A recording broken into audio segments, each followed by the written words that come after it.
And I think right now, nobody is scared of that wide receiver core for the Buffalo Bills. I don't think anybody in their right mind is legitimately scared of the Buffalo Bills receiver core. Now, on the flip side of that, they do have potential, right? The Buffalo Bills receiver core does have a lot of potential. But are we basing their season off of potential? Are we basing the Buffalo Bills off of hope and dreams? Are we basing off Keon Coleman isn't going to be a bust? Are we banking on that Chase Claypool could return back to his rookie form? Are we hoping that MVS can catch a damn ball? I know in Kansas City we hope he could catch a damn ball, but guess what? He doesn't. He doesn't like catching the ball no more. He's scared of it. You think Patrick Mahomes threw the ball hard. Josh Allen throws it twice as hard, twice as further. He puts it in your chest and you'll feel it the next day. Maybe that's what MVS needs. Passively, Patrick Mahomes like, oh, I guess I got to throw it a little softer, huh? Go throw a little softer. But I think you're right. I don't think nobody is scared of that receiver core, and John Peoples agrees with me. He says nope. Nobody is scared of that receiver core. Nobody. With that being said, let's look at the schedule. Let's look at the schedule moving forward. I don't have any fancy edits today. Work caught up to me, and unfortunately, I didn't have time to do it. I apologize. I know I've kind of prided myself of doing some good quality graphics, but today we're just a little bit MIA on that. A little MIA. Week number 1, though. They're taking on the Arizona Cardinals. Buffalo Bills taking on the Arizona Cardinals, and I think that is a dub.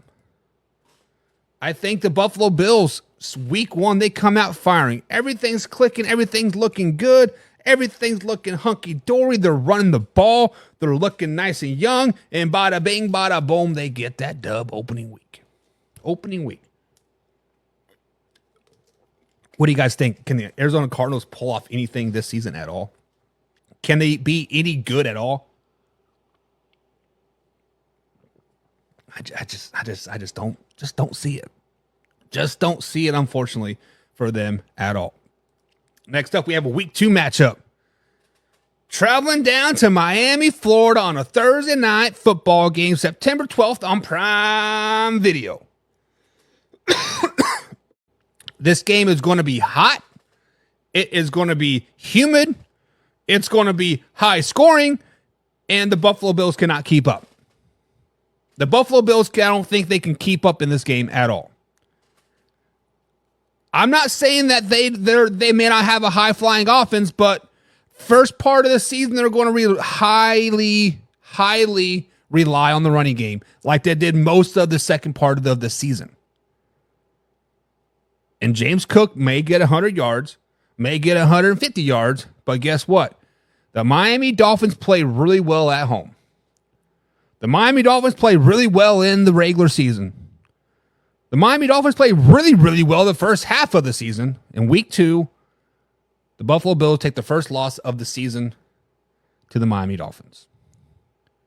WBN says, my only knock on Coleman is that he's not that fast, and he's a little bit slow on his release. He is elite and good DBs will be able to contain him. I have got an opportunity to watch some mini camp footage of Keon Coleman, and he does look a little sluggish out there. He does look like a step slower than the rest of the bunch, right? He does. But hear me out. If he happens to drop down to a third receiver, he's going to have the third best slot corner on him. He's going to have a linebacker on him. He's going to have some opportunities. Jim Powell is in the chat. What's up, Jim? He's a pigskin pundit as well. He says nothing about the Buffalo Bills screams quality. Buffalo Bills are just kind of nah, he says. Kind of huh. John says they will finish ahead of the Cowboys. And me and James are on the same page here. Week 2, Buffalo Bills will be 1-1. I like it. I like it. Week 3. Play the Jacksonville Jaguars. Back at Buffalo. This is a Monday Night Football game. So back-to-back primetime games coming off a mini bye week. Jacksonville Jaguars, I don't have any faith in them. I don't have any faith in Jacksonville Jaguars whatsoever. I know my man Wayne G praised Trevor Lawrence yesterday. I know that he's fun to watch and worth every penny. Well, guess what? Trevor Lawrence is not worth every penny. Trevor Lawrence is boring to watch, and he is going to be a bust of the quarterback after this season, and the Buffalo Bills defense is going to walk all over the Jacksonville Jaguars on Monday Night Football. I don't think the Jacksonville Jaguars have a chance in this game.